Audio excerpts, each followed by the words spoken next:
All right. Okay, so this is the third part of chapter 9. Guess what? The first video didn't record. It was corrupted. Oh no. So I have to redo it. Bummer. I'm not going to redo it in class, so I'll do it in my own time. All right, so after catalytic converters here, we're moving on here. Reducing particulate matter. Remember, particulate matter is like small bits of things that are suspended in the air that we breathe in. Sometimes they're really bad.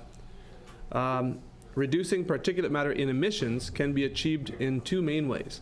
The first is the use of high-tech industrial filters to trap fine particles as they move through a pipe.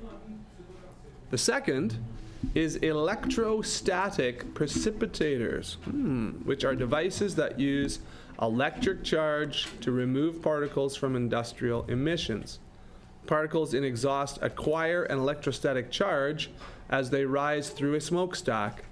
When passed over charged plates, these particles are attracted and bond to the plates.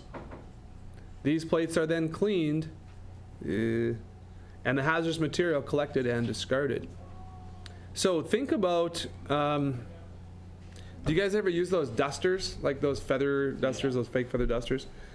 So if you, like, they're electrostatically charged. So if you like hit the couch and you have all this like stuff, dust flying up off the couch and stuff, and then you like pass one of those things by, you'll see that like dust particles will be like attracted to it. Now, particles that pass through a pipe with all the friction and stuff as they move past each other and tumble and scrape on the walls and stuff, they acquire a bit of a differential in charge. And so those little particles become slightly charged, and when they pass through these plates, they're attracted to the opposite charge, and then the plates can get scraped off and cleaned, and that's one way. So it's by electrostatic charge. Yeah, so this little diagram, you have something like this maybe in your textbook, but not this exact one. But the incoming gas with particles have a little bit of a charge. They pass through, they get stuck to the plates, and cleaner air emerges on the other side. Yeah, questions? All right, let me see, do I have precipitator? Okay, there's a link there, hang on. Okay, so at researchgate.net you can read a little bit more on electrostatic precipitators. Nothing too fancy there. All right. Okay, can someone grab that door, Hunter? Grab the door. Okay, let's talk about a scrubber. A scrubber is a device that moves contaminated gases through a liquid spray that reacts with pollutant chemical compounds to remove them from the emissions.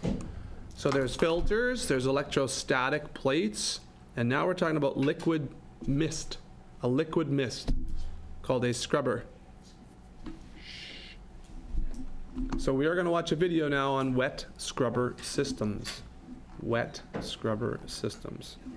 So back over to MrMathWell.com. And here we go. Let's go and watch this video on TubeU. It is 2 minutes and 46 seconds long.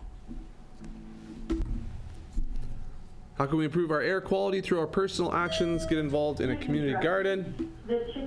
Plant a tree. You can walk, bike, bus, or carpool to reduce your personal emissions. You can also write a letter to the editor of a local paper or an elected official in support of air quality improvement initiatives where you live.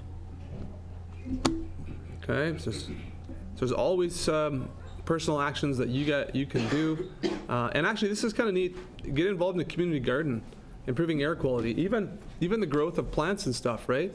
We haven't talked much about it, but plants need to take in carbon dioxide, right, to live. So that's kind of cool. We breathe out carbon dioxide. Plants take it in and use it, and it's awesome. They make it into their food along with sunlight and stuff. So that's good. Grow a tree. Stuff we can do. All right. Some more things. Improve ventilation in your home or school by opening doors and windows to allow fresh air into your indoor space. Purchase low VOC products wherever possible. This is something that we might have to research How do we know it's low VOC? Is that advertised on products? Low VOC? Might be. Some would, for sure, cleaners and things like that, if they are low VOCs. That's something we need to look for. Become involved in a grassroots initiative which involves people working together at a local level to bring about positive change. Grassroots initiative. Awesome. Okay.